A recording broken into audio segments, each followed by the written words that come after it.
ಇನ್ನು CM DK Shivakumar ಅವರಿಗೆ ರಾಮಲಿಂಗಾರೆಡ್ಡಿ ರಾಜೀನಾಮೆ ಕೊಟ್ಟಿರುವಂಥ ಮಾಹಿತಿ ಇದಕ್ಕೆ ಸಂಬಂಧಪಟ್ಟಂಗೆ ಪ್ರಿಯಾಂಕ್ ಖರ್ಗೆ DK ಶಿವಕುಮಾರ್ ಮುಂದೆ ಪ್ರಸ್ತಾಪ ಮಾಡಿದ್ದಾರೆ. ರಾಜೀನಾಮೆ ವಿಚಾರವನ್ನು ಪ್ರಿಯಾಂಕ್ CM ಗಮನಕ್ಕೆ ತಂದಿದ್ದಾರೆ.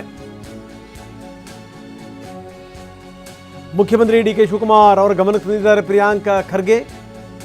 ಈ ರೀತಿ ರಾಮಲಿಂಗಾರೆಡ್ಡಿ ರಾಜೀನಾಮೆ ಕೊಟ್ಟಿದ್ದಾರೆ ಅನ್ನುವಂಥ ಮಾಹಿತಿ ಮುಖ್ಯಮಂತ್ರಿಗಳಿಗೆ ಮುಟ್ಟದಂಗಿರುತ್ತಾ, ಇದೆಲ್ಲವೂ ಕೂಡ ಮುಟ್ಟಿರುತ್ತೆ, ಗೊತ್ತಿರುತ್ತೆ ಅವ್ರಿಗೆ.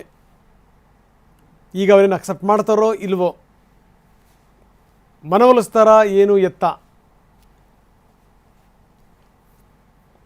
ಇದನ್ನು ಈ ಬೇರೆ ರೀತಿಯಲ್ಲಿ ಅರ್ಥೈಸಬಾರ್ದು.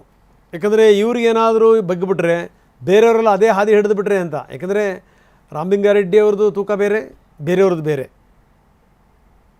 ರಾಮಲಿಂಗಾರೆಡ್ಡಿ 53 ವರ್ಷಗಳಿಂದ ಕಾಂಗ್ರೆಸ್ಸಲ್ಲಿ ಸೇವೆ ಮಾಡ್ತಾ ಬಂದಿರುವಂಥವರು. ಅವರೇ ಹೇಳಿದರು 73ರಲ್ಲಿ NSUI ಯೂತ್ ಕಾಂಗ್ರೆಸ್ಸಿಂದ ನನ್ನನ್ನು ನಾನು ಗುರುತಿಸ್ಕೊಂಡೆ, 85ರಲ್ಲಿ ಎಲೆಕ್ಷನ್ ಫೇಸ್ ಮಾಡಿದೆ, ಸೋತೆ. ಪ್ರಿಯಾಂಕರ್ಗೆ ಹೇಳ್ತಾರೆ ಅವ್ರ ಸೇವೆ ಅಗತ್ಯ ಇದೆ, ನಮ್ಮ ವರಿಷ್ಠರು ಎಲ್ಲವನ್ನೂ ಕೂಡ ಬಗೆಹರಿಸ್ತಾರೆ. ಇದು ಪ್ರಿಯಾಂಕ್ ಖರ್ಗೆ ಅವರ ಮಾತು. ರಾಮಲಿಂಗಾರೆಡ್ಡಿ ಅವರು ರಾಜ್ಯಕ್ಕೂ ಬೇಕು, ಸಂಪುಟಕ್ಕೂ ಬೇಕು, ಅವರ ಸೇವೆ ಬಹಳ ಅಗತ್ಯ ಇದೆ ಅಂತಾರೆ ಪ್ರಿಯಾಂಕ್. ರಾಮಲಿಂಗಾರೆಡ್ಡಿ ಸಾಹೇಬರು ಕಾಂಗ್ರೆಸ್ಸಿನ ಹಿರಿಯರು, ವರಿಷ್ಠರು. ಯಾವುದೇ ರೀತಿಯಾದಂಥ ಅಸಮಾಧಾನ ಅವರಲ್ಲಿ ಇದ್ರೂ ಕೂಡ ಅದು ವರಿಷ್ಠರು ಕೂತ್ಕೊಂಡು ಬಗೆಹರಿಸ್ತಾರೆ, ಅದ್ರಾಗ ಯಾವುದೇ ತೊಂದರೆ ಇಲ್ಲ. ರಾಜೀನಾಮೆ ನೀಡಿಬಿಟ್ಟಿದ್ದಾರೆ ಸರ್, ಆಲ್ರೆಡಿ ರಾಜೀನಾಮೆ ನೀಡಿ ಸರ್ ಏನೇ ಇದ್ರೂ ನಮ್ಮ ವರಿಷ್ಠರು ತೀರ್ಮಾನ ತಗೋತಾರೆ, ಕರೆದು ಮಾತಾಡ್ತಾರೆ. Is a very important person for the Congress. ಕೊಟ್ಟಿಲ್ಲ ಅನ್ನೋದು ಬೇಜಾರ ಸರ್, ನೋಡಿ ನಾನು ಮತ್ತೊಮ್ಮೆ ಪುನರುಚ್ಚರಿಸ್ತಾ ಇದ್ದೀನಿ, ರಾಮಲಿಂಗಾರೆಡ್ಡಿ ಅವರ ಸೇವೆ ನಮ್ಮ ಪಕ್ಷಕ್ಕೆ, ರಾಜ್ಯಕ್ಕೆ ಬಹಳ ಪ್ರಮುಖವಾದಂಥ ಕೊಡುಗೆ ಇದೆ.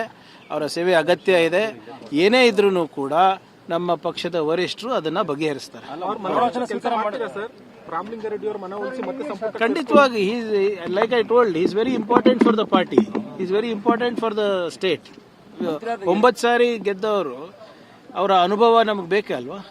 Okay, thank you. ಮಂತ್ರಿ ಅದು 2 ದಿನಕ್ಕೆ ರಾಜೀನಾಮೆ ಕೊಡ್ತಾರೆ ಅಂತಂದ್ರೆ ನೋಡಿ ಅದೆಲ್ಲ ಸುಮ್ಮನೆ ಬಿಜೆಪಿ ಅವರು ಹೇಳಪ್ಪ, ಏನಂತದೇನಿಲ್ಲ ನಮ್ಮಲ್ಲಿ. ಓಕೆ, ರಾಮಲಿಂಗಾರೆಡ್ಡಿ.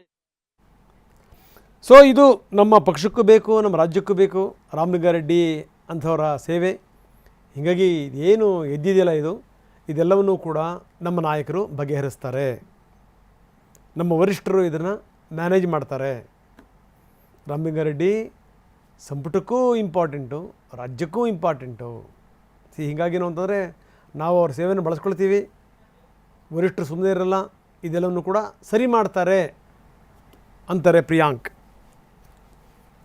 ಸೊ ಇನ್ನು ಮುಂದಿನ ಬೆಳವಣಿಗೆಗಳು ನೋಡಬೇಕು. ಮುಖ್ಯಮಂತ್ರಿಗಳ ರಾಜೀನಾಮೆ ಅಂಗೀಕರಿಸ್ಬೋದು, ಅಂಗೀಕರಿಸದೇ ಇರ್ಬೋದು. ಇಲ್ಲ ಯಾವುದೇ ಕಾರಣಕ್ಕೂ ನಾನು ಅಂಗೀಕರಿಸಲ್ಲ ಅಂತ. ಮತ್ತು ಎಲ್ಲರೂ ಆತ್ಮೀಯರೇ, ಇವರು ಪರಮಾತ್ಮೀಯರು, ಅದರಲ್ಲೇನು ಡೌಟೇ ಇಲ್ಲ. ಹೀಗಾಗಿ ಹೋಗಿ ಅವ್ರ ಜೊತೆ ಮಾತಾಡಿ ಎಲ್ಲವನ್ನು ಕೂಡ ಬಗೆಹರಿಸ್ಬೋದು.